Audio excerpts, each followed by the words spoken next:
We're gonna race you to the swing. Let's go, let's go. Breast cancer was the last thing on my mind. I'm in my 40s, I'm active, we don't really have a family history. Oh, good job. And most importantly, I had just had a screening mammogram that was negative back in April. And then a story I had done a few years ago really saved my life. NBC's Kristen Dahlgren with more on this. I thought it was just a routine assignment, a new breast cancer study. There's a very bright area in the center of her left breast. What this new study tells us is it's profoundly important to be aware of your breasts.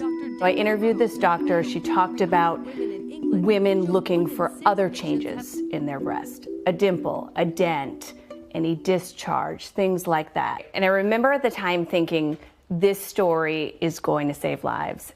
And I just had no idea that the life it would save would be mine. Fast forward, it was my 47th birthday, and I was getting ready to go out and meet friends.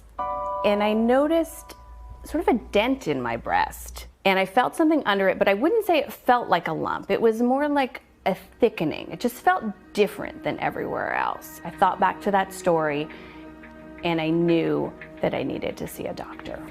Is this one going in Stacy's car? Mandatory evacuation. But then life got really busy. I was sent to cover a hurricane the next day. There was just one main road along the Outer Banks, and my husband really encouraged me while I was gone to try and find a place there that I could get a mammogram done. And so literally in between live shots, I ran to the local hospital and they did a mammogram, and within days I was diagnosed with stage 2 breast cancer. It's like a kick in the gut. I have a 3-year-old. I have a lot to live for. One more. And it's definitely been the hardest thing I've ever been through. It's scary. It's really scary. Okay, so here we are at chemo. I've just been feeling a little tired. The hair is gone, but it seems that the tumors are shrinking, so it's doing its job. I'm generally a super private person. I don't like to talk about myself a lot. My thinking is, if that story saved my life, then maybe it can save someone else's. And if one person sees this and notices a change in their breast and goes and gets it checked out, if one person is saved by that, then it makes it worth it to share my struggle. Kristen joins us here. We have NBC News medical contributor Dr. Azar. Kristen, I'm just struck, first of all, by your bravery, and I'm also struck by the fact that there are so many people in this very studio who had no idea. Like, you came in here, you did your job, you sat in that chair. But how are you feeling on this side of things?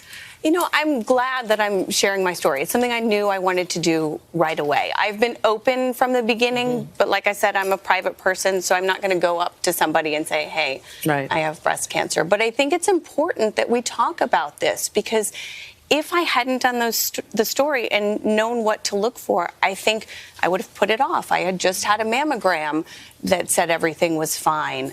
I'll admit it, I wasn't great with going for a yearly mammogram. So it may have been some time. And so I just feel so lucky and blessed that I was able to do that. You said something else that I won't forget. You may not even remember this. You were doing a story about St. Jude. And I was so just struck by the fact that you went there and were able to do that story. And you said to me, better me than my kids.